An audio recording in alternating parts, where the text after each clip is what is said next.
मध्यमाम् अस्मदाचार्य पर्यन्तां वन्दे गुरु परंपरां वाक्यकारं वररुचिं भाष्यकारं पतंजलिं पाणिनिं सूत्रकारं च प्रणतोऽस्मि मुनित्रयम्। मित्राणि नमो नमः। आइए, आपका स्वागत है आज के इस नए प्रकरण में, जहां पर आज हम पढ़ने जा रहे हैं विभक्त्यर्थ प्रकरण को, और उसमें भी प्रथमा विभक्ति को पढ़ने जा रहे हैं। मित्रों, वाक्य की रचना के लिए यह प्रकरण अत्यंत ही महत्वपूर्ण है। इस प्रकरण का नाम कहीं कहीं विभक्त्यर्थ प्रकरण, तो कहीं कहीं किन्हीं किन्हीं संस्करणों में लघु सिद्धांत कौमुदी के कारक प्रकरण यह नाम है। इसमें भी बड़ा शास्त्रार्थ है कि इसका नाम विभक्त्यर्थ प्रकरण होना चाहिए या कारक प्रकरण होना चाहिए, क्योंकि जब रूपावतार से लेकर के और इस सिद्धांत कौमुदी तक के हम प्रक्रिया ग्रंथों को देखते हैं, तो उसमें जो सबसे पहला रूपावतार है उसमें कारकावतारः करके इसका नाम दिया हुआ है। अर्थात पाणिनि जी ने जो कारके नाम का यह अधिकार सूत्र का उच्चारण किया, उसके नाम पर भट्टोजी दीक्षित जी ने भी आगे अपने प्रक्रिया ग्रंथ सिद्धांत कौमुदी में उसको कारक प्रकरण के नाम से रखा। लेकिन वरदराजाचार्य जी ने इसको किन्हीं कारणों से उसका नाम विभक्त्यर्थ प्रकरण अपने पुस्तक लघु सिद्धांत कौमुदी को लिखते वक्त यह रखा। हालांकि एक अलग बात है, किन्हीं किन्हीं संस्करणों में वो कारक प्रकरण भी पाया जाता है। मित्रों, कारक प्रकरण, कारक और विभक्त्यर्थ में अंतर क्या है, यह विषय इतना विशाल है कि इस पर एक वीडियो अलग से बनाना पड़ जाएगा कि क्या राइट नाम होना चाहिए। तो हमने सोचा कि क्यों इतने झमेले में पड़ना, कारक वाले कारक माने, विभक्त्यर्थ वाले विभक्त्यर्थ माने, हमने ऑब्लिक में दोनों रख दिया है। ठीक है, तो ये दोनों नाम इस प्रकरण के हैं। और कारक किसे कहते हैं आगे स्पष्ट हम करेंगे। विभक्ति तो आपको स्पष्ट हो ही रही है। यहाँ पर जो डायग्राम दिया है इसमें कि सुप विभक्तियां और तिंग विभक्तियां, दो तरीके की विभक्तियां हैं। क्योंकि आपने जो सूत्र पढ़ा है विभक्तिश्च, उस सूत्र के द्वारा सुप और तिंग की विभक्ति संज्ञा का विधान किया गया है। तो यहाँ पर विभक्त्यर्थ प्रकरण में कौन सी विभक्तियों के अर्थ बतलाए जा रहे हैं, क्या सुप के या तिंग के या दोनों के? तो कह रहे हैं नहीं नहीं, तिंग के जो अर्थ हैं वो हमने पहले बता दिए हैं। कर्ता, कर्म, भाव, ये अर्थ हमने तिंग विभक्तियों के पीछे व्याख्यात कर दिए हैं, अतः उन्हें अब न बताएंगे।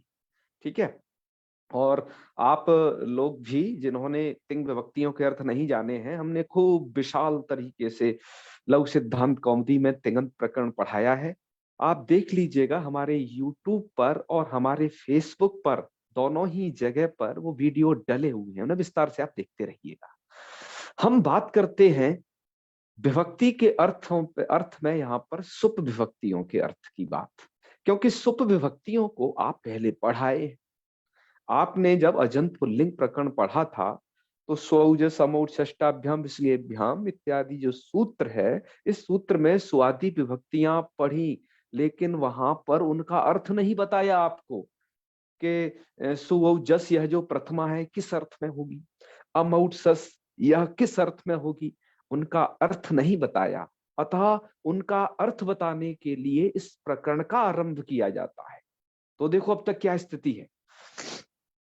अब तक माने कि युद्ध की आपने सभी तैयारी कर ली है, युद्ध आरंभ नहीं किया है। यानी कि आपने युद्ध के लिए जो आपको धनुष, बाण, गदा, तलवार जो चाहिए वो आपने अजंत पुल्लिंग, हलंत और अव्यय प्रकरण और आपका भुआदि में धातु प्रकरण को, कृदंत में कृदंत प्रत्ययों को, इन सबको सुसज्जित कर लिया। लेकिन अभी युद्ध करना बाकी, अर्थात वाक्यार्थ, अर्थात ये हम वाक्य प्रयोग करना, ये भी बाकी है। तो वाक्य प्रयोग में यदि आप चाहते हैं प्रवीणता, तो ये जो आपको हथियार बताए, कुछ बीच बीच में कुछ इसमें ब्रह्मास्त्र भी थे, तो उनको थोड़ा सुसज्जित करे रहिएगा, उधर कमांड होना आवश्यक है। हम कहें जी ये प्रथमा हो जाती है विभक्ति, अब आपको शब्द की प्रथमा ही नहीं पता है, तो इस प्रकरण को पढ़ने का आपका अधिकार नहीं है। फिर आपको हम कहे सप्तमी हो जाती है, अब सप्तमी मतलब कैसी, अजंत और हलंत शब्दों की, और उसमें भी इकारांत उकारांत और ऋकारांत शब्दों के जो सप्तम्यंत रूप हैं या प्रथमांत इत्यादि जो रूप होते हैं वो थोड़ा पृथक पृथक होते हैं, तो पता होना चाहिए। अतः वरदराजाचार्य जी ने भी इस प्रकरण को यहां पर रखा, अर्थात भट्टोजी दीक्षित जी जो पहले रख गए थे उस प्रकरण को, वरदराजाचार्य जी सोचे कि भैया बच्चों को तिङंत का भी ज्ञान आवश्यक है वाक्य के लिए, और साथ में इसमें कृदंत के भी काफी सारी चीजें आती हैं, तो उन्होंने सोचा कि इसको हम यहाँ रखेंगे, इसका स्थान निश्चित किया गया। तो इतनी सारी चीजें आपको तैयार हो तो आपको प्रकरण निश्चित समझ में आएगा। ठीक है, तो चलिए आगे बढ़ते हैं, आगे की चर्चा करते हैं लगातार। यहां पर एक बात और जान लेना आवश्यक है, क्योंकि हमारा व्याकरण का जो मूल ग्रंथ है वो अष्टाध्यायी, और अष्टाध्यायी में यह जो प्रकरण है ये दो जगह दिया, अर्थात अष्टाध्यायी में यह जो आपका कारक प्रकरण है, भट्टोजी दीक्षित जी ने जितना भी कारक के सूत्र दर्शाए कारक प्रकरण के नाम से, वो सभी के सभी सूत्र अष्टाध्यायी में दो जगह आते हैं। एक तो आते हैं आपके प्रथम अध्याय के चौथे पाद में, एक आते हैं दूसरे अध्याय की तृतीय पाद में। ठीक है, दो जगह ये सूत्र आए हुए हैं, दो जगह आने का प्रयोजन है, वहां वहां पर वो सूत्र पढ़े गए हैं। एक जगह माता पुष्पा दीक्षित जी कहती हैं, हमारे पास उनकी भी काफी पुस्तकें हैं, उनको भी पढ़ते रहे। हमने सोचा कि आपको कारक प्रकरण पढ़ा रहे हैं तो सबको पढ़ाए विगत 3-4 दिन धुआंधार। उससे पहले तो खूब पढ़ाया ही है विषय, हमने और भी नई नई चीजें देखी कि जैसे आपको कुछ नई नई चीजों से अवगत करा सके। तो उनकी एक पुस्तक है शीघ्रबोध व्याकरणम। तो उनका कहना है कि देखो, पहले के जो प्रथम अध्याय के चौथे पाद में जो सूत्र वहां पर रखे वो आपके कारक के सूत्र हैं, और उसके आगे उन्होंने जो दूसरे अध्याय के तीसरे पाद में वो आपके इधर विभक्ति के सूत्र हैं। ऐसा करके उन्होंने वर्गीकरण अपने उस पुस्तक में बताया है, और कारक के लिए वो पुस्तक भी समझने के लिए उदाहरणों की दृष्टि से बहुत अच्छी पुस्तक है। शुरुआती छात्र उसे समझ सकते हैं, अच्छा लिखा है उन्होंने इस विषय को लेकर के भी। आइए अब हम प्रातिपदिकार्थ लिंग परिमाण वचन मात्र इसकी चर्चा भी कर लें, क्योंकि यह जो सूत्र है यह न जाने कितनी प्रतियोगी परीक्षाओं में पूछा जाता है, पूछा गया है और पूछा जाएगा।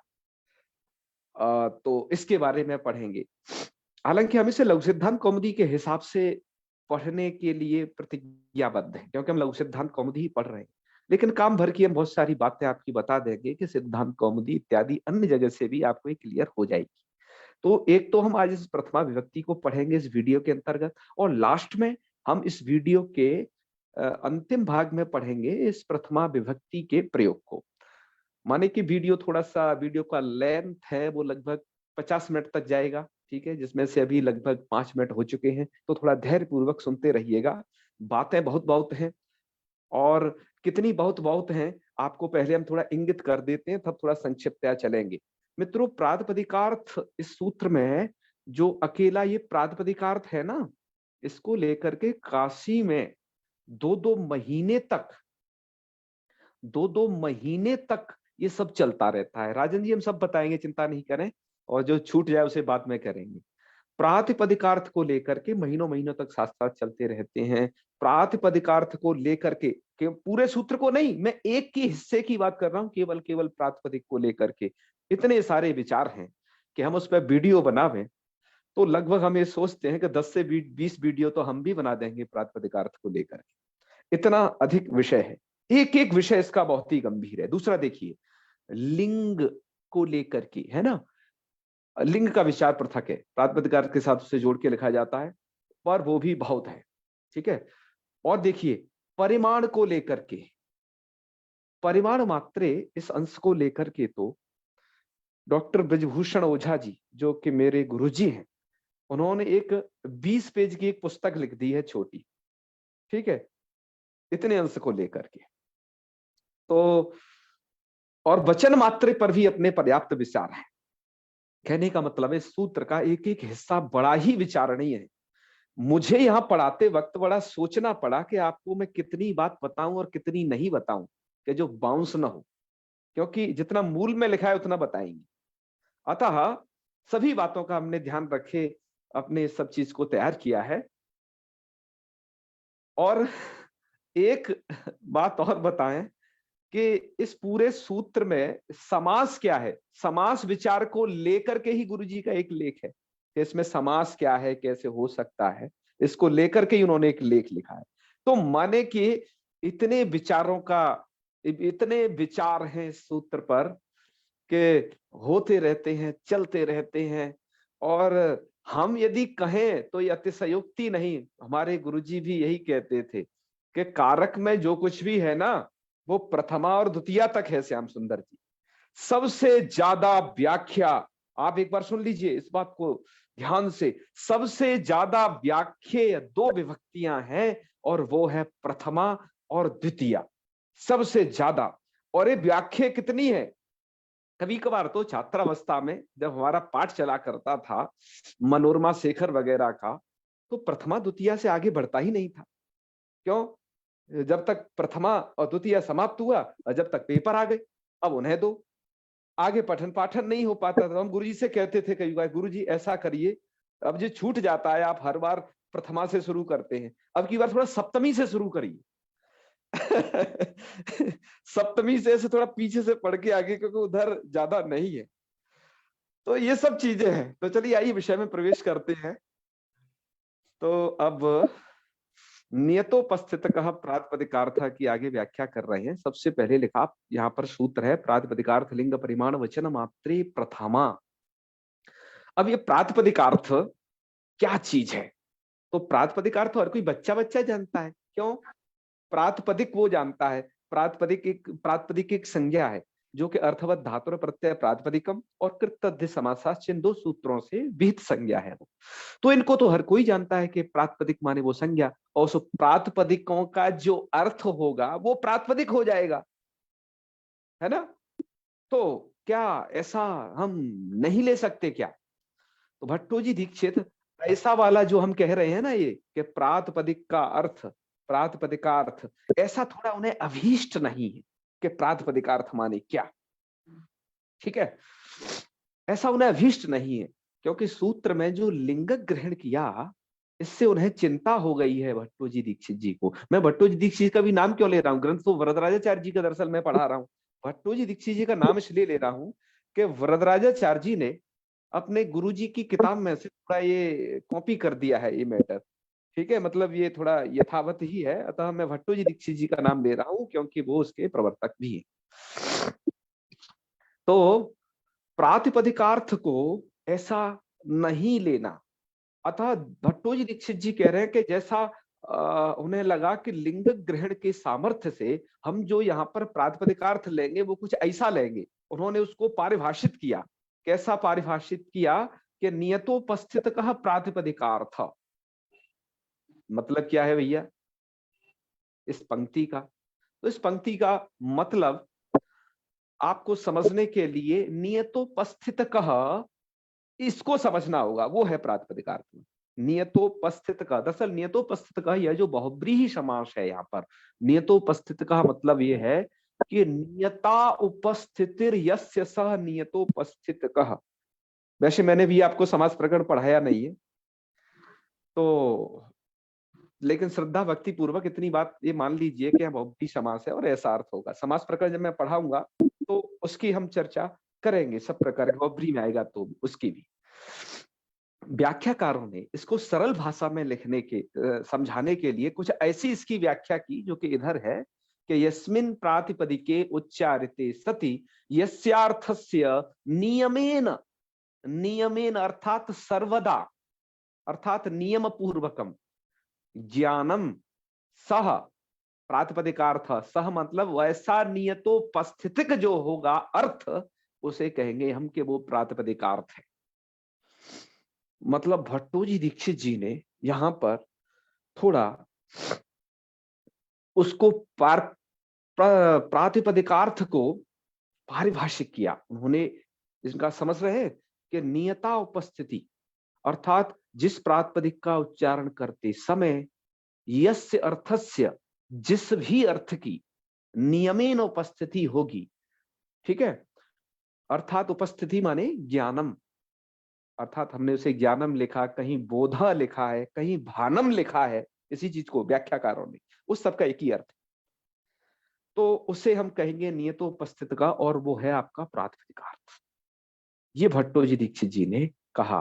हालांकि भट्टोजी दीक्षित जी ने से बड़ा सोच विचार करके ऐसा कहा। क्यों? क्योंकि भट्टोजी दीक्षित से पहले प्रातिपदिकार्थ लिंग परिमाण वचन मात्रे सूत्र की व्याख्या आपके काशिकाकार ने भी की है। काशिकाकार के मत में यह प्रातिपदिकार्थ नहीं है। काशिकाकार के मत में या भाष्यकार के मत में या भैया नागेश जी के मत में क्या प्रातिपदिकार्थ है, इसकी हम यहाँ बिल्कुल भी चर्चा भी नहीं करेंगे, क्योंकि रायता बहुत ज्यादा फैल जाएगा। अतः भट्टोजी दीक्षित जो जो यथा यथा कह रहे हैं उसे यथावत समझे रहिएगा। क्यों? क्योंकि आपके पेपरों में भी ना जो प्रतियोगी परीक्षा है, श्याम सुंदर जी भट्टोजी दीक्षित जी के ही मत को पूछता है, ये बढ़िया बात है। औरों के मत को ज्यादा पूछता ताछता भी नहीं है। तो ये अच्छा है। तो हम जो भट्टोजी दीक्षित जी कह रहे हैं उनके आशय को वरदाचार्य जी ने जैसा लिखा उसको हम यथावत वैसे ही वैसे समझेंगे, ठीक है। और कोई और क्या किसकी क्या व्याख्या है उनकी तरफ नहीं मुड़ेंगे, अन्यथा विस्तार बहुत हो जाएगा विषय का। तो भट्टोजी दीक्षित जी ने कह दिया कि यस्मिन् प्रातिपदिके उच्चारिते, प्रातिपदिक माने ऐसे उस शब्द के उच्चारण करने पर, उच्चारिते सति यस्यार्थस्य नियमेन, अर्थात सर्वदा ज्ञानम, सह नियतोपस्थित कह प्रातिपदिकार्थ, वह प्रातिपदिकार्थ। ठीक है। आइए अब ये तो आपने परिभाषा पढ़ ली, इसको घटा के देखते हैं। दरअसल प्रातिपदिकार्थ मात्रे के जो उदाहरण दिए वो कुछ ऐसे दिए हैं यहाँ पर कि सबसे पहले उच्चई, फिर दिया नीचई और कृष्णः और श्री और ज्ञानम, ये उदाहरण प्रस्तुत किए प्रातिपदिकार्थ मात्रे के। तो अब हमें यह देखना है कि माने के उच्चई, इसको उच्चारण करने पर, उच्च ही थी उच्चारिते, नीचे ही के उच्चारण करने पर, या कृष्ण श्री और ज्ञानम के उच्चारण करने पर हमें किस अर्थ का नियमेन बोध हो रहा है। यदि नियमेन जिस अर्थ का बोध हो रहा है तो इसका मतलब ये होगा कि ये जिस जो अर्थ बोध हो, जिन अर्थ का बोध हो रहा है तो ये हम कहेंगे कि नहीं, ये प्रातिपदिकार्थ में इनसे स्वादि विभक्तियां आएंगी। एक बात और याद रखना, जब प्रातिपदिकार्थ लिंग परिमाण वचन मात्रे प्रथमा, इस सूत्र का यह सूत्र जो है स्वौजस समूह षष्ठाभ्याम विसर्गेभ्याम जो सूत्र है उसके साथ एक वाक्यतापन्न होता है। अर्थात इस सूत्र की उसके साथ एक वाक्यता होगी जिससे सूत्रों का अर्थ ऐसा बन पड़ेगा, सभी सूत्रों की जो यहाँ कारक प्रकरण में पड़ेंगे उनकी एक वाक्यता उधर होगी। तो जो अर्थ बन पड़ेगा मिलाकर के बनेगा दोनों सूत्रों का अर्थ पर हम आगे चिंता करेंगे जब ये अर्थ को बताएंगे, क्योंकि अब भट्टोजी दीक्षित जी ने अर्थात वरदाचार्य जी ने सबसे पहले नियतोपस्थित कई से स्टार्ट किया, तो हम भी वहीं से अभी स्टार्ट है। ठीक है, अर्थ को अभी आगे बताते। अभी आपको नियतोपस्थित पहले हम समझा रहे हैं कि उच्च नीचे कृष्ण श्री ज्ञानम, तो क्या है उच्च ही इति उच्चारिते, उच्च ही ऐसा उच्चारण करने पर, उच्चाधिकरणस्य नियमेन बोधा, उच्च और अधिकरण, क्योंकि उच्च ही जो ये अव्यय है ये अधिकरण शक्ति प्रधान है, तो उच्च ही कहने से मतलब उच्च अधिकरण ऐसा नियमेन बोध होता है, मतलब ऐसा ज्ञान होता है। तो ऐसा बोध हो रहा है ना, और नियमेन हो रहा है ऐसा अर्थ, ऐसा अर्थ बोध, यस ठीक है। तो यानी कि हम समझ लेंगे कि यहाँ पर प्रातिपदिक अर्थ में हम प्रथमा ले आएंगे। ठीक है। नीचे ही में क्या है, नीचे ही इति उच्चारिते अधो अधिकरणस्य नियमेन बोधा है, अध मतलब नीचे, इस अधिकरण का बोध हो रहा है, नियमेन हो रहा है, तो क्या होगा, तो यहां पर भी हम प्रातिपदिकार्थ मात्रे इस अंश से प्रथमा व्यक्ति ले आएंगे। अच्छा, अव्ययों से प्रथमा व्यक्ति क्यों लानी है? प्रश्न ये होता है अव्ययों से प्रथमा व्यक्ति क्यों लानी है? अव्ययों से इसलिए लानी है कि ये भी पद संज्ञक होते हैं, जिससे उच्चैस के सकार को रुत्व विसर्ग इत्यादि कार्य कहे गए हैं वो इन्हें हो जाते हैं। नीचैस में रुत्व विसर्ग इत्यादि कार्य हैं वो यहाँ पर पद संज्ञक होने पर ही संपन्न होंगे, अतः इनमें पदत्व लाना आवश्यक है, अतः इनकी प्रातिपदिक संज्ञा भी करना आवश्यक है। ठीक है।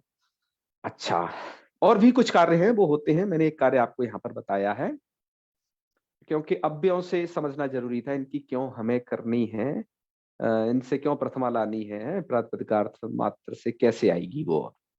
और दूसरे देखिए, कृष्णः, ऐसा कहने से क्या हो रहा है, इत्यत्र पुंस्त्व विशिष्ट वासुदेव रूपार्थस्य नियमेन बोधा।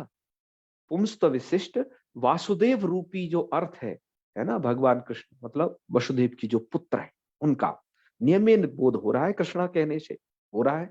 तो हम यहाँ पर प्रातिपदिकार्थ मात्र इस अंश से प्रथमा ले आएंगे। ठीक है। और इसे प्रथमा के रूप में ध्यान रखना, कृष्ण श्री ज्ञानम इत्यादि। और श्री में किसका बोध होता है, स्त्रीत्व विशिष्ट। विशिष्ट शब्द हर जगह देख रहे हैं ना आप, विशिष्ट मतलब स्त्रीत्व से युक्त, जैसे गो से गोत्व से युक्त होती है गौ, ऐसे ही स्त्रीत्व से विशिष्ट अर्थात स्त्रीत्व धर्म से युक्त इस है कौन है यहाँ पर, श्री से लक्ष्मी रूप अर्थ का बोध हो रहा है और वो नियमहीन हो रहा है। अतः यहां पर भी जो प्रथमा है वो प्रातिपदिकार्थ में है। ज्ञानम में क्या होता है, क्लीवत्व विशिष्ट, ज्ञानम माने अंतर्बोध, उस अर्थ का नियमेन बोध, नियमेन ज्ञान हो रहा है। अतः ये सभी के सभी प्रातिपदिकार्थ मात्रे इस अंश के उदाहरण बनते हैं।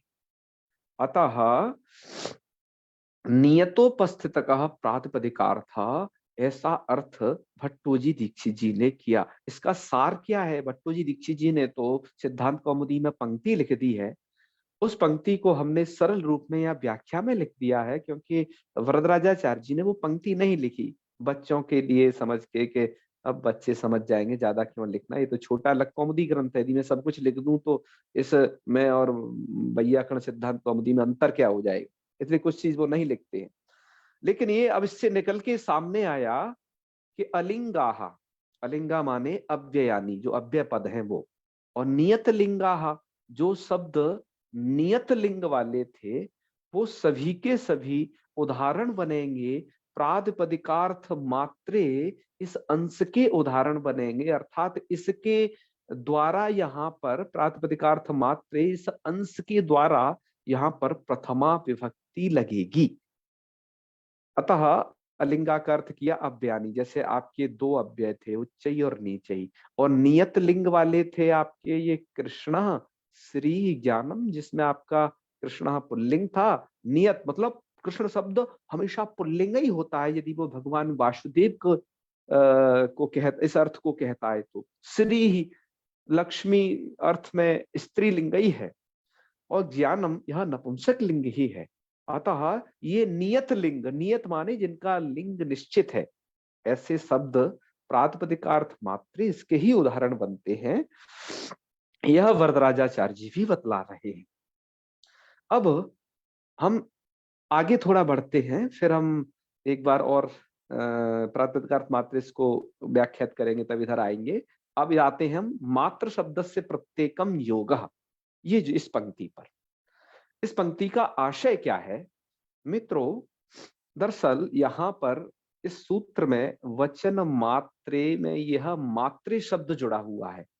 इस मात्रे को इसलिए बतला रहे हैं क्योंकि अब वरदराजाचार्य जी अर्थ करना चाहते हैं सूत्र का, तो अर्थ को बतलाने के लिए अर्थ में सहायक है ये कहना, तो कह रहे हैं मात्र शब्द से प्रत्येकम योग। कहने का मतलब क्या है कि जो मात्र शब्द है ना, इसका प्रत्येक के साथ योग होगा। प्रत्येक माने कौन सा प्रत्येक, ये जहां पढ़ा गया है वही प्रत्येक, अर्थात सूत्र में आया हुआ प्रत्येक पद, अर्थात मात्रे के साथ योग किस किसका, मात्रे किस किस के साथ जुड़ेगा, प्रातिपदिकार्थ के साथ, और किसके साथ जुड़ेगा, लिंग के साथ, और किसके साथ जुड़ेगा, परिमाण के साथ और वचन के साथ तो जुड़ा ही हुआ है। ठीक है, कैसे कैसे जुड़ जाता है भैया, कोई नियम बताए नहीं हो, सीधा जोड़ रहे हैं सीधे मात्र शब्द से प्रत्येकम योगा। अरे नियम भैया है। वैसे तो नियम द्वंद्व समास जब आप पढ़ेंगे तो वहां पर भी बता दिया जाएगा, लेकिन हमने यहाँ पर भी लिख दिया भैया, ये पिंक कलर में नियम लिखा है कि द्वंद्वादौ द्वंद्वान्ते च श्रूयमाणम पदम प्रत्येकम अभिसंबध्यते, यह नियम है। इस नियम का अर्थ यह है कि द्वंद्वादौ, द्वंद्व के आदि में या द्वंद्व के अंत में, तो भैया ये आदि वाला तो कट कर देना, आदि वाला तो यहाँ के लिए नहीं है, इसका उदाहरण कहीं और आएगा। ये तो द्वंद्वांते का है दरअसल उदाहरण, कि द्वंद्व के अंत में जो श्रूयमाण पद होता है उसका द्वंद्व घटक प्रत्येक पद के साथ अन्वय होता है, वो उसके साथ जुड़ जाता है। अब भैया द्वंद्व क्या है? समास समास पढ़े नहीं है, द्वंद्व की बात आने लगी। बात यह है भैया, आप अभी श्रद्धा भक्ति से यह मानिएगा, वैसे तो जब काशी की परंपरा में अध्ययन कराया जाता है तो बड़े सबको घुटवाया जाता है कि क्या कि पदम पदम इति प्रतिपदम प्रतिपदम अर्हतीति प्रातिपदिकम, कहीं कहीं पर प्रतिपदे भवम प्रातिपदिकम, और प्रातिपदिकार्थश्च लिंगंच परिमाणंच प्रातिपदिकार्थ लिंग परिमाण वचनानि, और फिर उसका एव के साथ समास किया जाता है, प्रातिपदिकार्थ लिंग परिमाण वचनानि एव प्रातिपदिकार्थ लिंग परिमाण वचन मात्रम। ठीक है, ऐसे करके यहाँ पर द्वंद्व समास, तदनंतर एवकार के एव के साथ में उसका मयूर विंशकादि समास, ये सब किया जाता है यहाँ पर, एक है ये परंपरा में। लेकिन अभी चूंकि आप समास स्थल को पढ़े नहीं है तो हम यहाँ पर समास स्थल को आपको बता भी नहीं रहे, केवल इन्होंने भरद्वाचार्य जी ने लिख दिया कि मात्र शब्द से प्रत्येकम योगा, तो हम द्वंद्व की चर्चा आपसे कर रहे हैं इसीलिए कि यहाँ जो द्वंद्व हुआ है प्रातिपदिकार्थश्च लिंगम च परिमाणम च और वचनम च, तो ये च जो हमने यहाँ पर जोड़ के बताया ना इनसे, तो यहाँ हर जगह पर प्रातिपदिकार्थ के साथ मात्र जुड़ जाएगा। क्यों? देखो द्वंद्व समास तो यहां तक है वचन पर्यंत, मात्र के साथ जो समास है वो तो मयूर वंशकादि करके समास है, वो तो अलग से है। कहने का मतलब द्वंद्व के अंत में जो पद है वो है मात्र, है ना, तो उस मात्र पद का प्रत्येक के साथ में समास हो जाएगा, अर्थात वो योग हो जाएगा, समास नहीं। ठीक है, समास तो उनका प्रातिपदिक लिंग का परस्पर में हुआ है, तो योग हो जाएगा, तो अर्थ क्या बनेगा? अर्थ क्या बनेगा? तो उसी अर्थ को बनाते हुए फिर यहां पर वरराजाचार्य जी इसी बात को लिखते हैं कि जी प्रातिपदिकार्थ मात्रे, ठीक है, जोड़ के बनाते हैं, प्रातिपदिकार्थ मात्रे लिंग मात्राद्याधिक्ये, ध्यान दीजिएगा, लिंग मात्राद्याधिक्य, मतलब इन्हें कहना तो चाहिए था लिंग के साथ मात्रे को जोड़ोगे तो भैया लिंग मात्रे कहना चाहिए था। जैसे प्रातिपदिक के साथ मात्रे को जोड़े तो क्या कहे कि प्रातिपदिकार्थ मात्रे कहे, लेकिन जब यहां पर लिंग के साथ जोड़ रहे हैं, लिंग का मतलब यहां पर स्त्रीलिंग और लिंग नपुंसक लिंग से है, तो लिंग के साथ जब जोड़ रहे हैं तो राईचरण जी यहां पर एक कह रहे हैं कि लिंग मात्राधिक्य, और इसमें थोड़ा एक आदि शब्द भी आया है, लिंग मात्रा आदि आधिक्य, आदि शब्द से यहां पर ध्यान देंगे। वैसे तो आप मात्रे जोड़ेंगे तो लिंग मात्रे का आशय ये लगाना कि लिंग मात्राधिक्य, ठीक है, ऐसा आशय लगाना। आप ध्यान दीजिएगा, हमने 1 2 3 4 करके यहां पर नीचे ये 4 अलग अलग सेंटेंस बनाए हैं, क्योंकि ये सूत्र तो एक है लेकिन इसमें 4 अलग अलग तत्व हैं जिनके कारण प्रथमा विभक्ति का विधान किया जाता है। पहले वाले के साथ जब आप मात्रे जोड़ोगे तो पहला अर्थ निकलेगा कि प्रातिपदिकार्थ मात्रे प्रथमा स्यात्, ये पहला अर्थ है, एक अर्थ इसका संपन्न हुआ। फिर अगले अंश का अर्थ करना है तो लिंग मात्रे न कहेंगे हम, ठीक है, क्या कहेंगे? सूत्रकार तो वो वृत्ति में तो सिर्फ इतना ही लिखा है, लिंग मात्राधिक्य, लिंग मात्राधिक्य प्रथमा स्यात्, ऐसा अर्थ होना चाहिए ना। लिंग मात्राधिक्य प्रथमास्यात्। आदि शब्द क्या कर रहा है यहाँ पर, लिंग मात्राद्याधिक्य, दर से आदि शब्द परिमाण के लिए लगाया गया है, आदि शब्द लगाया गया है यहाँ पर परिमाण के लिए। तो यदि आदि शब्द आपके में है तो परिमाण मात्रे किन्हीं किन्हीं पुस्तकों में नहीं लिखा तो कोई दिक्कत नहीं, आदि शब्द लगा दिया। कहीं कहीं पर यदि दोनों चीज लिखी है, परिमाण मात्रे भी और आद्याध और लिंग आधिक्य है, आदि आधिक्य ऐसा लिखा है, तब वहां पर आप इसी परिमाण मात्रे को इसी की व्याख्या मानना, क्योंकि आदि से परिमाण का भी ग्रहण यहाँ पर हो जाएगा। तो अभी इसका अर्थ हम कर लेते हैं पुरुषोत्तम जी, फिर हम आते हैं। तो अब है यहाँ पर लिंग मात्राद्याधिक्य, अर्थात लिंग मात्रा, उसको सही रूप से कहें हम, इसको आद्याधिक्य को भैया थोड़ा हटा देते हैं, हम इसी तरीके परिमाण मात्रे को भी हम साथ में रखेंगे, है, क्योंकि स्पष्ट बोध आपको हो जाए, इसलिए तो इसलिए हम यहाँ पर ऐसा लगाते हैं इसका अर्थ कि लिंग मात्राधिक्य प्रथमास्यात्, क्या ऐसा अर्थ कर रहे हैं क्या पूरा? ठीक है, तो कह रहे नहीं नहीं नहीं, ये अर्थ अधूरा रहेगा, उसको ऐसा समझिए कि प्रातिपदिकार्थापेक्षया यत्र लिंग मात्रम अधिकम भाषते तथा प्रथमास्यात्। कहने का मतलब क्या है भैया, आप तो अर्थ चेंज कर दिए बहुत बड़े स्तर पर। अर्थ तो केवल इतना ही करना चाहिए था, लिंग मात्रे समझो, समझा पहले, तो फिर आ गया कि नहीं, मात्र शब्द का योग करके लिंग मात्राधिक्य किया। दरअसल इनमें हम ऐसा क्यों कर रहे हैं, यदि हम कहते हैं कि लिंग मात्र प्रथमास्यात्, तो लिंग मात्र की प्रतीति, अर्थात किसी भी शब्द से केवल लिंग मात्र की प्रतीति नहीं होती है, उसमें अपना स्वार्थ जरूर रहेगा। जैसे मान लीजिएगा, जैसे आपका एक कृष्णा शब्द है, तो कृष्ण शब्द से क्या केवल पुल्लिंग की प्रतीति हो रही है? नहीं नहीं नहीं, साथ में उसमें कि वो वासुदेव वाचक, पुंस्त विशिष्ट वासुदेव वाचक रूप की अर्थ की प्रतीति हो रही है, वासुदेव वगैरह साथ में जुड़ा हुआ है। ऐसे श्री में लक्ष्मी रूपी अर्थ की प्रतीति हो रही है साथ में ही, स्त्रीत्व के स्त्रीलिंग के साथ साथ। तो कहने का मतलब है यदि हम लिंग मात्र ऐसा अर्थ करते हैं तो फिर वैसा संभव नहीं है होना, ठीक है। इसलिए ऐसा अर्थ किया गया कि लिंग मात्राधिक्य, अर्थात लिंग मात्र की अधिकता में है क्या हो जाए, ये प्रथमा विभक्ति हो जाए, लिंग मात्राधिक्य, तो तब भी बात नहीं बनेगी। तो इसलिए क्या किया गया फिर, अब इसलिए इन्होंने किया कि ऐसा करते हैं फिर कि केवल किसी भी एक शब्द से लिंग की प्रतीति तो होनी नहीं है, अतः प्रातिपदिकार्थ तो वहां जरूर रहेगा। इसलिए ऐसा अर्थ करना पड़ा, प्रातिपदिकार्थापेक्षया यत्र लिंग मात्रम अधिकम भासते, मतलब प्रातिपदिकार्थ तो रहेगा लेकिन प्रातिपदिकार्थ के अलावा वहां पर लिंग मात्र ही बस अधिक भाषित हो, तब वहां पर इस सूत्र से, अर्थात इस सूत्र के लिंग मात्राद्याधिक लिंग मात्रे संस से वहां पर प्रथमा व्यक्ति समझना, अतः द्वितीय अर्थ संगत होता है। अब आइए तृतीय अर्थ की तरफ इसी तरीके से, ठीक है। तृतीय अर्थ है आपका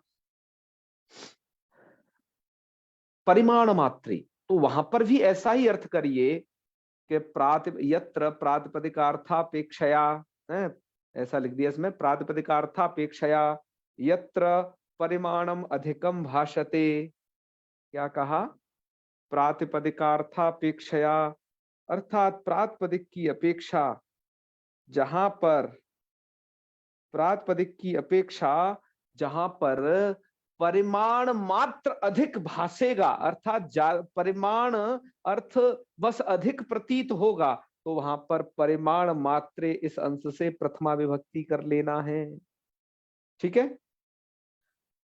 तो अभी हम अर्थ बता रहे हैं मित्रों, आप घबराए नहीं, अब उदाहरण भी इसको बताएंगे आपको, पहले अर्थ तो समझा लें फिर उदाहरण बताएंगे। ये तीसरे अंश का अर्थ है, और चौथा जो इसमें है, संख्या मात्रे च प्रथमास्यात्, तो मात्रे का तो संख्या के साथ में भी योग होगा, और संख्या क्या चीज है उसे भट्टो जी, दीक्षित जी ने और वरदाचार्य जी ने लिख दिया है कि जी जो यहाँ पर जो वचन शब्द है वो संख्या परक है, तो वचन माने संख्या, तो इस अर्थ को कहने के लिए भी वहां पर प्रथमा विभक्ति होती है, तो वचन मात्रे प्रथमा स्यात्, ठीक है। लेकिन अब यहां पर आप याद रखिएगा, वहां पर आप ऐसा मत जोड़ दिएगा कि यत्र प्रातिपदिकार्थापेक्षया वचनम संख्या वचनम अधिकम भाष्यते, ऐसा नहीं वहां पर अर्थ करना है, ठीक है, उसका प्रयोजन अलग है। तो तब जाकर के ये चार अर्थ आपको ये प्राप्त होंगे। अब आपने ये अर्थ पढ़े, अब आइए इन पर हम विचार करते हैं, इनके उदाहरण आपको समझाते हैं, तब थोड़ा और स्पष्टता होगी इस विषय की। तो अब उदाहरण पढ़ते हैं पहले। प्रातिपदिकार्थ मात्रे के तो आपको क्लियर हो गए होंगे कि जहां पर प्रातिपदिकार्थ मात्र भाषित हो, वाक प्रातिपदिकार्थ मात्र अर्थात जहां पर शब्द और उसका अर्थ प्रतीत हो, ठीक है, जैसे, और वो नियत प्रतीत हो, जैसे कृष्ण कहने से वासुदेव कृष्ण, पुंस्त्व विशिष्ट वासुदेव कृष्ण, इस अर्थ की प्रतीति होती है, वो निश्चित रूप से होती है। तो ये सभी प्रातिपदिकार्थ मात्रे के उदाहरण है, इन्हें हम प्रस्तुत कर चुके हैं। अब आइए आगे। लिंग मात्रे का अर्थ है लिंग मात्राधिक्ये इति अंशस्य उदाहरणानि।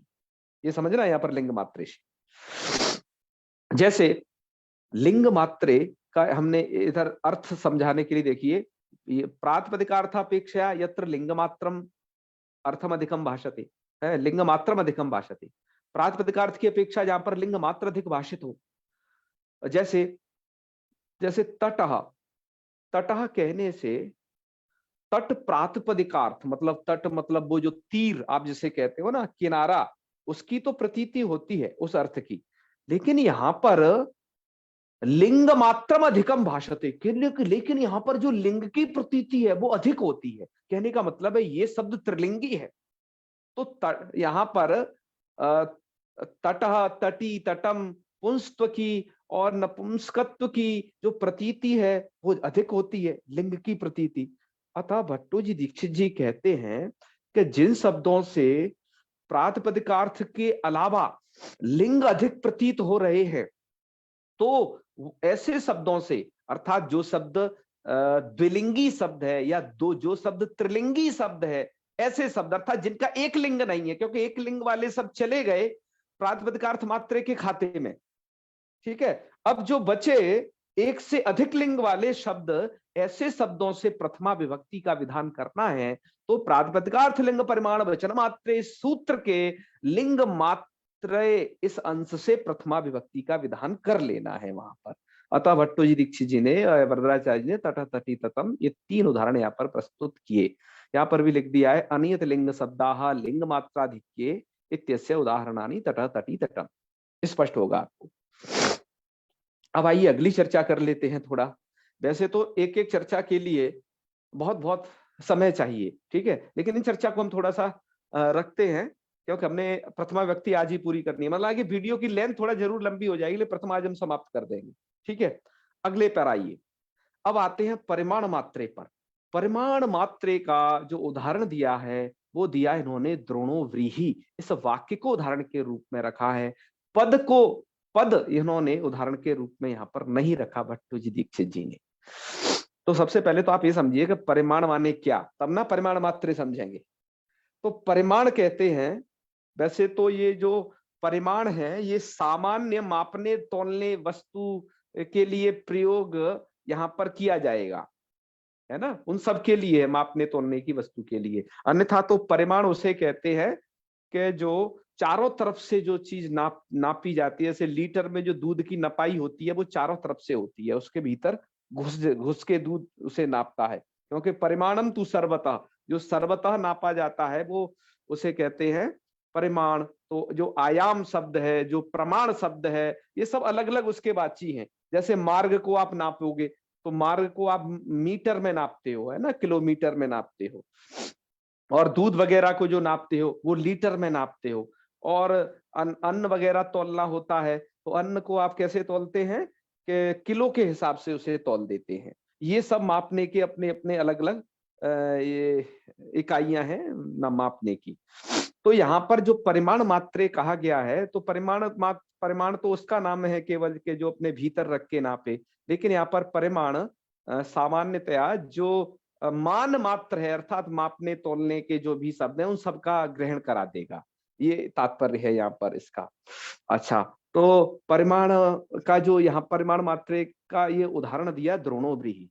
अब ये कैसा परिमाण है? आजकल के जो परिमाण है वो तो आपको समझ में आते हैं। हम आपसे किलो कहें और टन कहें, मन कहें, ये सब आपको समझ में आएंगे, लीटर, मीटर, ये सब समझ में आएंगे। लेकिन भैया ये द्रोण जो है, यही यहाँ पर ये परिमाणवाचक शब्द है कि आजकल इसका प्रयोग नहीं होता है। अब तो एकदम सब बदल गया। अंग्रेजों के जमाने से पहले द्रोणः, खारी, आढ़कम, कुडबः, प्रस्थ, ये सब चला करता था। ठीक है, तो अब ये सब लुप्त हो गया। लेकिन ये द्रोणः को हमने जब अपनी थीसिस लिखी तो द्रोणः माने क्या, तो वहमी व्याख्याकार तो इसकी व्याख्या करते हैं कि मागध मान के अनुसार जो ये द्रोणा है वो 1024 तौले है। 1024 तौले का मतलब ये समझिए कि करीब वो 10 किलो से, आज के हिसाब से हम उसे बता रहे हैं कि वो 10 किलो से 12 किलो तक का कोई कंटर रहा होगा, जैसे आप कहते हो आजकल टीन, इस टाइप की का अर्थात जिसमें भीतर रख करके कोई गेहूं या धान व्रीहि वगैरह कुछ भर के दे देता होगा कि ये लो एक द्रोण व्रीहि है, क्योंकि ऐसा नापने का एक ये रहा है। तो ऐसी इसकी व्याख्या है द्रोण शब्द की। तो यहाँ पर जो द्रोण शब्द है वो आपका परिमाणवाचक शब्द है। तो इसकी व्याख्या में भी जब इसका अर्थ किया गया था तो ये कहा था कि प्रातिपदिकार्थापेक्षया यत्र परिमाणम अधिकम भाषते ततः प्रथमा स्यात्। तो प्रातिपदिकार्थ की अपेक्षा जहां परिमाण अधिक भाषित हो, देखो द्रोण कहने से, द्रोण का अर्थ क्या है? द्रोण, द्रोण प्रातिपदिकार्थ। ठीक है, तो द्रोण प्रातिपदिक का अर्थ है कि भैया वो जिससे नापा जाता है, ऐसा वो विशेष द्रव्य है जो मापा जाने वाला वो कोई एक कनस्तर टाइप का ऐसा कुछ, उसे कहेंगे हम द्रोण। और व्रीहि क्या चीज है? व्रीहि कहते हैं धान्य को, अर्थात वो मापी गई है, व्रीहि उससे मापी गई है।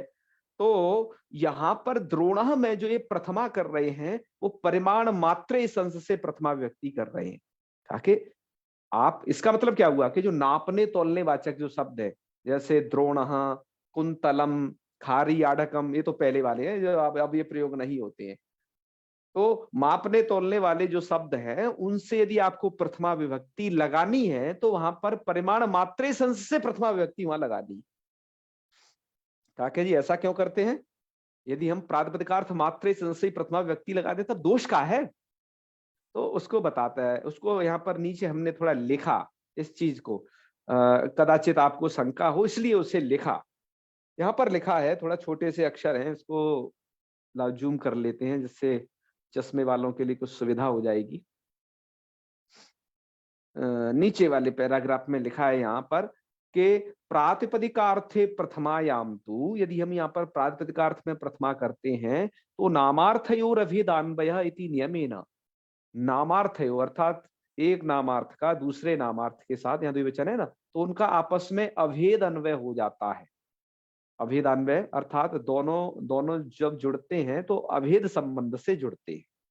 तो ऐसा बोध होता, बोध मतलब इस द्रोणो व्रीहि का, इस वाक्य का अर्थ कुछ ऐसा होता कि द्रोणा अभिन्नो व्रीहि, द्रोण से अभिन्न व्रीहि, द्रोण से अभिन्न व्रीहि अर्थात द्रोण ही है व्रीहि, द्रोण ही है व्रीहि। द्रोण मतलब माप, जो माप रहा है वो परिमाण, वह व्रीहि कैसे हो सकता है? क्योंकि व्रीहि मापे जाने वाली वस्तु है।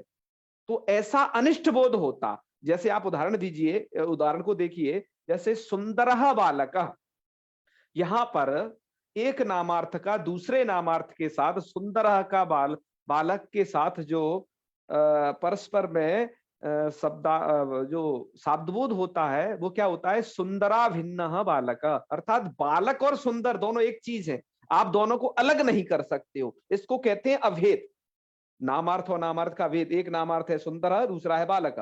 तो सुंदर बालक में बालक की सुंदरता को ऐसे थोड़ी ना आप उससे हटा करके अलग करके कहीं दिखा दें, ऐसा नहीं कर सकते। तो ऐसे ही यदि आप यहां पर प्रातिपदिकार्थ मात्रे संस से पहले वाले से प्रथमा करते तो यहां पर द्रोणा भिन्नो व्रीहि ऐसा शाब्दबोध होता, न तो द्रोण परिमितो व्रीहि।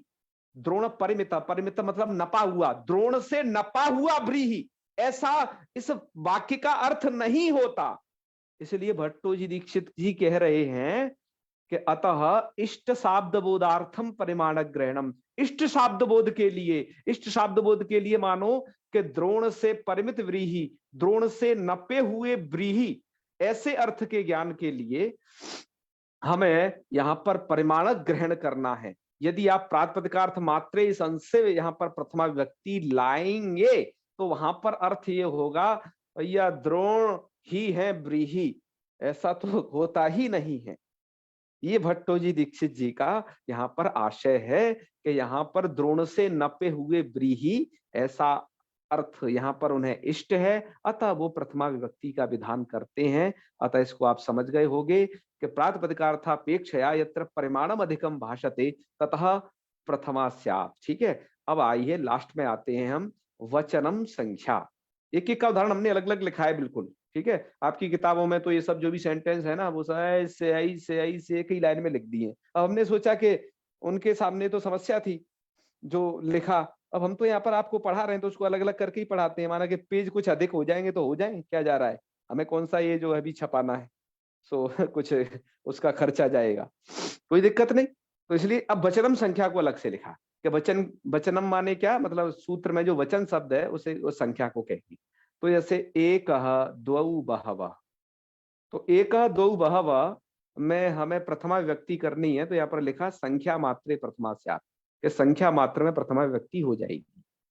तो कह रहे एक के आगे जो प्रथमा देख रहे हो ना, ये प्रथमा विभक्ति। और प्रथमा विभक्ति का मतलब भैया प्रथमा का एक वचन मत समझ लेना, सब लोग हाथ जोड़ के निवेदन है, प्रथमा का मतलब होता है सु औ जस, वहां पर एक वचन भी है, द्विवचन भी है, बहुवचन भी है, सबकी चर्चा एक साथ कर रहे हैं। हालांकि उदाहरण के लिए हमने कृष्ण श्री ज्ञानम और जो भी कुछ रखा एक एक वचन में एक एक प्रस्तुत किया है, लेकिन प्रथमा का पूरे पूरे को समझना, ठीक है।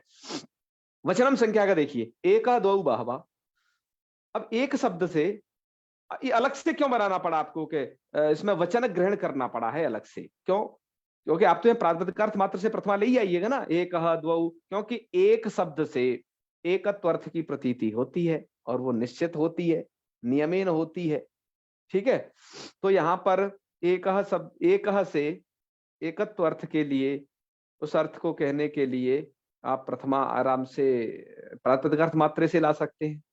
ऐसे ही द्वित अर्थ को कह रहा है, तो यहाँ पर प्रातिपदिक मात्रे से आप क्यों नहीं ला रहे प्रथमा व्यक्ति, उसके लिए सूत्र में वचन ग्रहण काहे करते हैं, ऐसा आता है प्रश्न।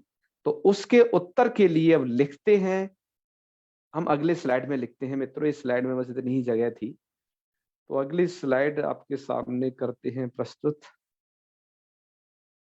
हाँ भैया आ जाओ। तो ये अगली स्लाइड है ये। तो यहां पर आगे लिखा अब इसके लिए कि एक द्वौ बहवः इत्यत्र एकत्वादि अर्थानाम प्रकृत्या उक्तत्वात्। दरअसल एक द्वौ बहवः में ध्यान दीजिएगा, हम प्रातिपदिकार्थ मात्रे संस से प्रथमा विभक्ति ला क्यों नहीं सकते, उसका इसमें उत्तर लिखा है कि एक द्वौ बहवः में एकत्वादि अर्थानाम, मतलब एक इस प्रातिपदिक ने एकत्व इस अर्थ को कह दिया। अरे भैया ध्यान रखना, जब हम प्रातिपदिक की बात कर रहे हैं ना, तो एक प्लस सु, और सु का है ये स, ये प्रातिपदिक है और ये आपका प्रत्यय है इस साइड में, सु का स, जिसको विसर्ग हो जाते हैं, ठीक है। तो इसकी बात की जा रही है कि एक द्वौ बहवः, यहाँ पर एकत्व इस अर्थ को प्रकृति ने कह दिया, मतलब ये जो प्रकृति है ना आपकी, ये तो प्रकृति ने एकत्व अर्थ को कह दिया।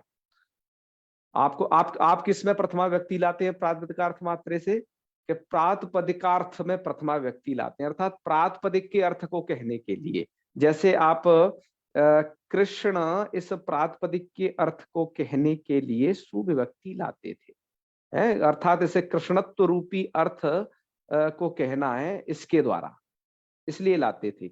ऐसे ही यहाँ पर एक शब्द का अर्थ है एकत्व अर्थ, और एकत्व अर्थ को तो खुद एक एक शब्द ने कह दिया है, एक शब्द का ही अर्थ है यहां पर एकत्व।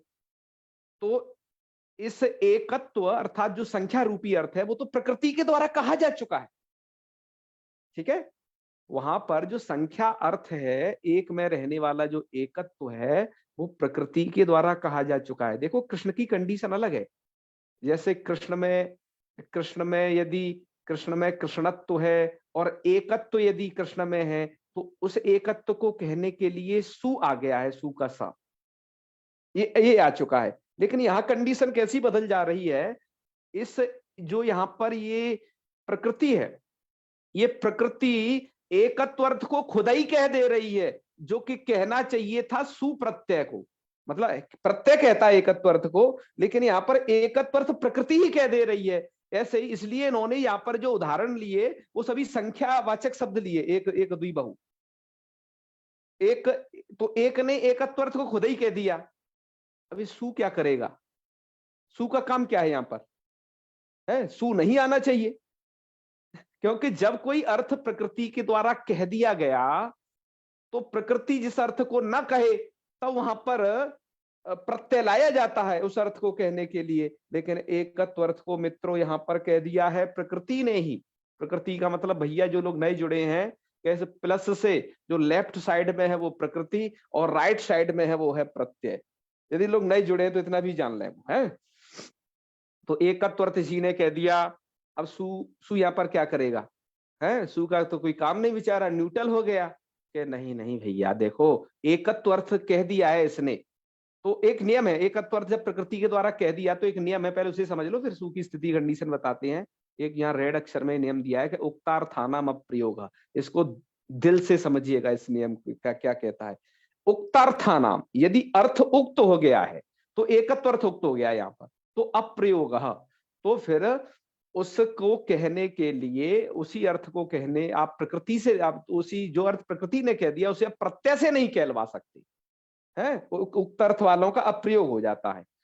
तो भैया इस न्याय रीति से क्या होगा अब कि एकत्व अर्थ यहाँ पर कह दिया है प्रकृति ने, लेकिन यहाँ पर अब तो प्रातिपदिकार्थ मात्रे संस्य प्रथमा विभक्ति नहीं हो पाएगी। अब तो नहीं हो पाएगी तो बेचारा एक जो है ना ऐसा ही रह जाएगा, उसके आगे सु विभक्ति कभी सुनाई नहीं देगी और द्वि के आगे औ नहीं कभी सुनाई देगा। क्यों? जो अर्थ, जो काम करना चाहिए था प्रत्यय को, वो काम प्रकृति खुद ही कर ली, उन अर्थों को कह दिया। तो अब तो एक ऐसा ही रह जाएगा, केवल केवल प्रातिपदिक, ये तो निर्विभक्तिक रह जाएंगे सब। द्वि ऐसा ही रह जाएगा, दो नहीं बनेगा फिर तो। ठीक है, ऐसे बहु ऐसा ही रह जाएगा, वहां जस नहीं लगेगा फिर तो। इसलिए कहा कि इस सूत्र में जो वचनक ग्रहण कर दिया, वचनक ग्रहण सामर्थ्यात क्या होता है?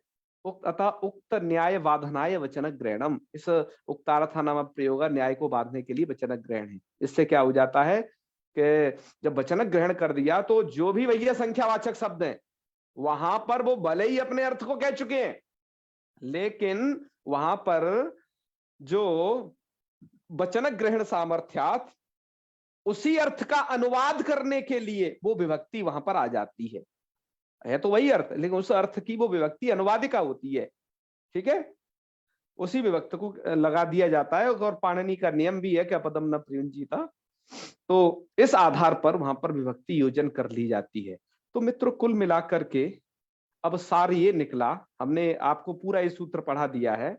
अब कुल मिलाकर के सार ये निकला कि प्रातिपदिकार्थ मात्रे प्रथमा होती है, उसके उदाहरण आप देख चुके। लिंग मात्राधिक्य, लेकिन इससे पहले इतना और जोड़ लो कि ये जो लिखा है या टेढ़े अक्षरों में कि प्रातिपदिकार्थापेक्षया लिंग मात्रम अधिकम भासते तथा प्रथमा। एक सार ये निकला कि प्रातिपदिकार्थापेक्षया परिमाणाधिक्य, जहां परिमाण अधिक हो तो वहां प्रथमा, परिमाण मात्राधिक्य। और तीसरा ये निकला संख्या मात्रे प्रथमा, यहां मत जोड़ना वो है ना, प्रातिपदिकार्थापेक्षा इत्यादि। कुछ टीकाओं में कुछ हमने देखा, कुछ उन्होंने जोड़ रखा है, वैसा नहीं जोड़ना है। ठीक है, संगत नहीं होगा वैसा लगाना इसलिए। और संबोधन मात्रा देखिए, संबोधन को पढ़ तो लें थोड़ा सा, एक ही सूत्र बचा है कि संबोधने च प्रथमा स्यात्। संबोधने माने सूत्र में तो केवल इतना लिखा है प्रथमा स्यात्, अब बच्चे समझ लेते इतना ही अर्थ है। इतना अर्थ नहीं है, पूरा अर्थ यही है कि प्रातिपदिकार्थापेक्षा यत्र संबोधनम अधिकम भाषते ततः प्रथमा स्यात्, तो वहां पर प्रथमा हो जाती है। तो मतलब प्रातिपदिकार्थ तो जरूर रहेगा, हर किसी की जड़ में प्रातिपदिकार्थ है, और प्रातिपदिकार्थ से ज्यादा ये चीजें भास रही हैं, संबंध संबोधन यदि अधिक भास गया तो वहां पर प्रथमा हो जाएगी तब भी, ठीक है। और यदि प्रातिपदिकार्थ की अपेक्षा कर्म अधिक भाषेगा तो द्वितीया होगी, कर्ण भाषेगा तो तृतीया होगी, संप्रदान भाषेगा, अपादान भाषेगा तो तत्त विभक्तियां हो जाएंगी। अभी से समझ लेना इसको, मतलब प्रातिपदिकार्थ तो एक नींव है, मतलब शब्द और उसका अर्थ की जो वहां पर एक नियत उपस्थिति जिनकी भी रहेगी वो सब प्रातिपदिकार्थ है और वो निश्चित रहेगी, ठीक है। तो ये सब इसलिए यहां पर लिख दिया संबोधन मात्राधिक्य, अर्थात प्रातिपदिकापेक्षा संबोधन मात्रा को, तो वहां पर प्रथमा व्यक्ति हो जाती है। संबोधन किसे कहते हैं? जैसे कोई दूर है खड़ा हुआ, उसे कहेंगे ए भाई, तो वो तुम्हारी तरफ इस वाक्य को सुनकर के जो आवृत्त होगा, परावृत्त होकर के देखेगा, है ना, अभिमुखीकृत्य ज्ञापकम संबोधनम, तो ऐसे घूमेगा, हाँ, तो ऐसे उसके लिए जो वाक्य प्रयोग किया गया यही संबोधन है। तो ये इसको लगाने के लिए हे शब्द लगा दिया जाता है कि हे राम है, और हे भो, अरे, और क्या है, रे और अंग, ऐसे शब्द संबोधन परक हैं, वो लगाए जाते हैं उनके। ऐसा एक बात और समझना, ऐसा नहीं कि हम हे न लगाएं और केवल बोल दें क्या राम, तो ये संबोधन नहीं होगा। अरे भैया, हे भो, अरे भो, इनके लगाने से स्पष्टता आ जाती है वहां पर। संबोधन तो ये तब भी होगा यदि कोई अकेला कृष्ण बोल देगा, राम बोल देगा अकेला, ठीक है। यदि कोई माता बोल देगा हे माता की बजाय, तो ऐसा नहीं कि हे लगाओ तभी संबोधन होगा, इनके बिना भी ये संबोधन होता है। इस बात की भी थोड़ा जानकारी रखना, ठीक है। हाँ, तो भैया यहां तक ये प्रथमा विभक्ति थी। अब आपके बस ज्यादा नहीं, 4-5 मिनट और लूंगा, ठीक है। और क्योंकि मुझे आपको कहा कि वाक्य विस्तार भी समझना है, अर्थात वाक्यों का प्रयोग, आइए प्रथमा का वाक्यों में हम प्रयोग भी समझ लेते हैं। तो हमने सोचा कि पहले तो हमारे साथ जुड़े हैं नए लोग भी, जिसमें से कुछ लोग आप में से इस बात को जानते होंगे, लेकिन कुछ लोग नहीं भी जानते होंगे। अब क्योंकि वाक्य रचना क्या कैसे होती है, बस इसको सामान्य रूप में पढ़ लेते हैं। वैसे तो आप सभी विद्वान लोग हैं, लेकिन कुछ नए जुड़े हैं उनके लिए बता देते हैं कि संस्कृत साहित्य कर्तृकर्म भाववाच्य वेदात त्रिधा वाक्यम संपद्यते। यथा कर्तृवाच्य, कर्तृवाच्य में क्या होता है, कर्तृ ही प्रथमा कार्या पुरुषः प्रथमस्तथा, कि कर्ता से प्रथमा कर दीजिए, वहां पर कर्तृवाच्य में ध्यान रखना है, पुरुष पुरुष प्रथमा तथा, और प्रथम पुरुष कर दीजिए, और कर्मणस्तु द्वितीया स्यात् वचनम कर्तुवन्मतम, और कर्म से द्वितीया कर दीजिएगा। और वहां पर अब जो वचन लाए जाएंगे, तो यदि कर्ता एक वचन है तो क्रिया भी वैसे वचन की हो जाएगी। एक है जैसे बालक पुस्तकम पठति, तो बालक एक है तो पठति भी एक ही जोड़िएगा आप उधर, बालक। पर ये रूप आपको याद होने चाहिए ना, तब जोड़ पाएंगे। रूप तो ये सबको याद नहीं, नए वालों से कह रहे हैं ना, पुराने वाले को सबको तैयार है, कह रहे पुराना। और ये क्या है, बालक पुस्तकम पठता, और फिर है बालका पुस्तकम पठंती, तो बालक बहुवचन है तो पठंती भी बहुवचन। ये तो स्थिति है कर्तृवाच्य की। हालांकि मैं कर्तृवाच्य, कर्मवाच्य और भाववाच्य के में जब मैंने आपको पढ़ाया था पीछे तिङंत में, मैं वहां पर बता के आया हूँ, लेकिन सामान्य रूप में फिर भी बता के चल रहे हैं क्योंकि नए लोग थोड़ा जुड़े हैं इसलिए। कर्मवाच्य, कर्मणः प्रथमावोद्या क्रिया कर्मानुसारिणी स्यात् सार्वधातुके यक् च धातोरप्यात्मने पदम कर्तु स्थाने तृतीया स्यात् कर्मवाच्य से संस्थिति। कर्मवाच्य की ये संस्थिति होती है कि कर्मणः प्रथमा बोध्या, वहां पर कर्म में प्रथमा आ जाती है। प्रथमा क्यों आती है उसके कारण हम पीछे वीडियो में बता ही चुके हैं, पीछे वीडियो में, इससे जस्ट पीछे नहीं, जब हमने आपको पढ़ाया था ये भाववाच्य वगैरह कर्तृवाच्य और इनके सबको इकट्ठा पढ़ाया था, तो वहां पर आप देख लीजिएगा भाव कर्म प्रक्रिया वाले वीडियो में। उदाहरण के लिए देखिए, कुंभकारेण घटा क्रियते, तो कर्म जैसा होगा तद अनुसारिणी क्रिया, और कुंभकारेण घटौ क्रियेते, अब ये घट दो है एक कर्म, तो क्रियते भी ये द्विवचन में आ जाएगी। कुंभकारेण घटा क्रियन्ते, ये बहुवचन है तो क्रियन्ते भी बहुवचन हो जाएगा, ठीक है। भाववाच्य देखिए, भाववाच्य में क्या होता है, भावे चायम विशेषस्तु, भैया भाववाच्य वालों को चाय मिलती है, ऐसा लिखा है यहाँ पर। अरे चायम नहीं है, च प्लस अयम, ऐसे तो गीता में भी आता है ये, ठीक है। तो भावे चायम विशेषस्तु वचनम चैकमीरितम, ये ईरितम माने कथितम, भावे चायम विशेषस्तु, भाव में तो ये विशेष है कि वचनम चैकमीरितम, अर्थात एक वचन ही आता है। इति ईरितम, ईरितम माने कथितम, ईर्गतौ धातु, का प्रयोग है ये, बहुत आता है पुराणों में।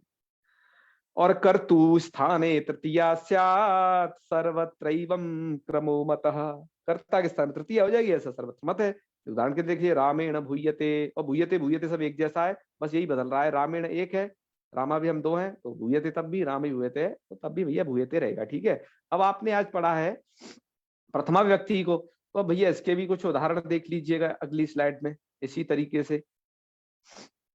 और यह स्लाइड हमारी होगी अंतिम स्लाइड। मैंने कहा ना मित्रों, आज थोड़ा वीडियो बड़ा बन जाएगा, प्रथमा व्यक्ति है ही बहुत बड़ी, हम पढ़ा भी एक ही दिन में रहे। भैया आ जाओ, चलो। प्रथमा विभक्ति है नियम प्रयोगस्य। नियम क्या है? वैसे नियम आप सब कुछ पढ़ चुके हैं, लेकिन फिर भी आपको उनमें से कुछ नियम बताए जा रहे हैं, ठीक है। नियम वही थे कि प्रातिपदिकार्थ प्रथमा विभक्ति, लिंग प्रातिपदिकार्थ अपेक्षा लिंगम अधिकम वाच्यता प्रथमा विभक्ति, वो नियम है। लेकिन लौकिक कुछ अनुवाद वालों ने कुछ ऐसे नियम कर रखे हैं, उनको देखिए। कर्तरी कर्तृवाच्यस्य कर्मवाच्यस्य च कर्मवाच्यस्य कर्मणि संबुद्धौ नाम मात्रे च विभक्ति प्रथमा भवेत्। और एक और ये, और क्वचित, एक क्या होना चाहिए, वे छूट गया कुछ, क्वचिद अव्ययोगे च प्रथमा कथ्यते बुधई। ये जो आपने अभी पढ़ा उसका सार है इसमें कि कर्तृवाच्य, कर्तृवाच्य में प्रथमा हो जाती है किसमें? कर्ता में। और कर्मवाच्य में किसमें हो जाती है? कर्म में। उदाहरण देख लीजिए, कर्तृवाच्य तो बालकः पुस्तकम पठति, तो बालकः पुस्तकम पठति बालक में प्रथमा। कर्मवाच्य में कर्म में प्रथमा, तो उसका उदाहरण पर यहाँ दिया इन्होंने, देवेन ग्राम गम्यते। चलो हम उसे ऊपर ही कर देंगे, ठीक है। तो ये ग्राम एक कर्म था, इसमें प्रथमा हो गई। तो ऐसा नहीं समझना कि कर्ता ही होगी तभी प्रथमा होगी, कर्म में भी प्रथमा हो जाती है, ठीक है। आगे अभी हम आपके इसी लघुशतन कॉमेडी में जब आके वीडियो बनाएंगे तो वहां पर पढ़ाएं, बताएंगे इन सब चीजों। और संबोधन में होती है प्रथमा, ठीक है। संबोधन है जैसे हे देव, ऐ सखे, रे वंचक, ये सब प्रथमा है, प्रथमा व्यक्ति है, ठीक है। सब जगह एक वचन है संबुद्धि का। नाम मात्रे, नाम मात्रे मतलब वही प्रातिपदिकार्थ मात्रे जी, उनमें प्रथमा हो जाती है, तो ठीक है। घटा पटा लेखनी पत्रम, एक एक उदाहरण दे दिया। और अव्यव के योग में हो जाती है विश्व वृक्षोपि संवर्ध्य, तो विश्व वृक्षा में प्रथमा हो गई अपी के कारण। ये दीक्षित जी के अनुसार हमने ये प्रस्तुत किया है यहाँ पर, ठीक है। अव्यय योगे हो जाती है ये। चलिए, हालांकि ये क्वचित के है, क्वचित इसलिए कहा, क्वचित हो जाती है, सार्वत्रिक के नियम नहीं। उदाहरण देख लीजिएगा, सब जगह प्रथमा के उदाहरण आप ढूंढ ढूंढ के निकाल लीजिएगा। ई सहस्रजति सर्वाणी, एक वाक्य। सपालयति हंति च, स ये भी प्रथमा का रूप है, सपालयति हंति च। ईश्वर सबकी रचना करता है, पालयति और हंति च, पालन भी करता है और मार भी देता है। और गुरुहु प्रपूज्यते शिष्यई ततो विद्याम अवाप्यते, तो गुरुहु प्रथमा है, तथा विद्याम अवाप्यते हो गया। अब वलीर दाने न विख्यात था, जो राजा बलि थे वो दान से विख्यात हो गए, तो बलि में प्रथमा। और संबोधन का उदाहरण दे दिया, हे विधाता कृपाम कुरु, अरे विधाता कृपा करिए।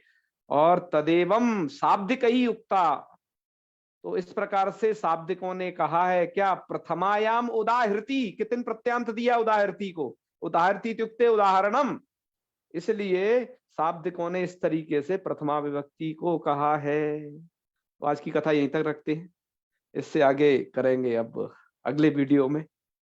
चलो तो समापन कर लिया जाए। नमो नमः। प्रश्न है कुछ? हाँ बताएं। नहीं, प्रश्न नहीं है, जो चला बड़ा आनंद आ गया। अच्छा।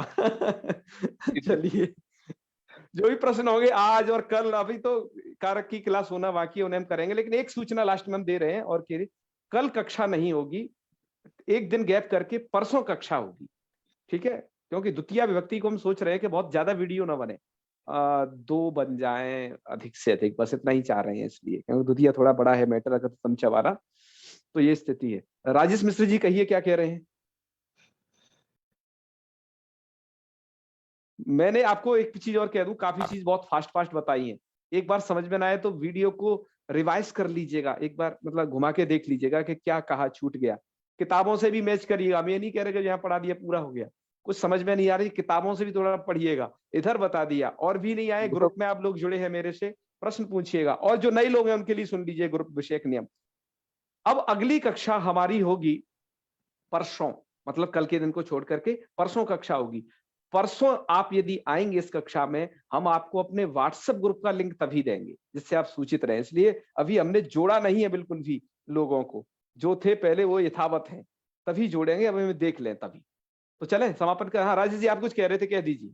हाँ गुरुजी बोल रहे थे कि प्रथमा विभक्ति के तो 2 सूत्र आपने बता दिए, हाँ हाँ हाँ लेकिन हम लोग सामान्य विद्यालयों में हमारे यहाँ एक पाठ्यक्रम आता है कि बच्चों को कारक सूत्र पढ़ाना है, तो जी उसमें जी। एक कारक सूत्र आता है कर्तरी प्रथमा। तो ये क्या अच्छा, सूत्र, ये सूत्र अरे है कि नहीं है ये? अरे भैया ये तो बहुत बड़ी भ्रांति है। दरअसल कर्ता में पाणिनि जी तो ये कह गए हैं, ये कोई सूत्र तो नहीं है। कर्ता की जो अपनी रियल विभक्ति है ना, कर्तृकर्णयोस् तृतीया, पाणिनि जी कहते हैं। तो ये प्रथमा किस कंडीशन में हो जाती है, ये हम आपको तभी बताएंगे जब वहां पर पहुंचेंगे तब। वैसे मैं इस बारे में पहले भी बताया आया हूं, जब मैंने आपको पढ़ाए थे कर्तृवाच्य कर्मवाच्य भाववाच्यों का, उधर अभ्यास कराया था भावकर्म प्रक्रिया में, तब भी मैंने बताया था इस बात को। मतलब ठीक ये है, सूत्र नहीं है? अरे नहीं है भाई, बिल्कुल नहीं है, 2 ही सूत्र हैं भैया। चलिए ठीक है, बस ठीक हाँ, ठीक और है। जो भी थे उधर श्लोक में संकलित कर दिए, वो भी इसी के चुटपुट नियम है कुछ। वो कुछ चलिए निपाते नापी अभिधानम करके वो अव्यय वाला दे दिया है एक, जो है बस। जो भी ठीक है नियम है वो गुरुजी, सब यही है, इससे अतिरिक्त नहीं है। ठीक है। धन्यवाद। तो वो तो प्रातिपदिकार्थ मात्रे के कारण है, ऐसा है। तो चले समापन करते हैं, ठीक है। फिर अब पूछना, क्योंकि वीडियो बहुत लंबा हो जाएगा नहीं फिर। अब फिर प्रश्न कर लीजिएगा, मैसेज करके प्रश्न कर लीजिएगा, कुछ ऐसे होंगे तो। ठीक है, तो चले समापन करते हैं। ओम सर्वे भवन्तु सुखिनः, सर्वे सन्तु निरामयाः, सर्वे भद्राणि पश्यन्तु, मा कश्चित् दुःखभाग् भवेत्। ओम शांति शांति शांति। सर्वेभ्यो नमो नमः। शुभ रात्रि। शुभ रात्रि गुरुजी, प्रणाम। कक्षा परसों होगी, याद रखना, जो ग्रुप में नहीं है वो लोग जुड़े हैं तो।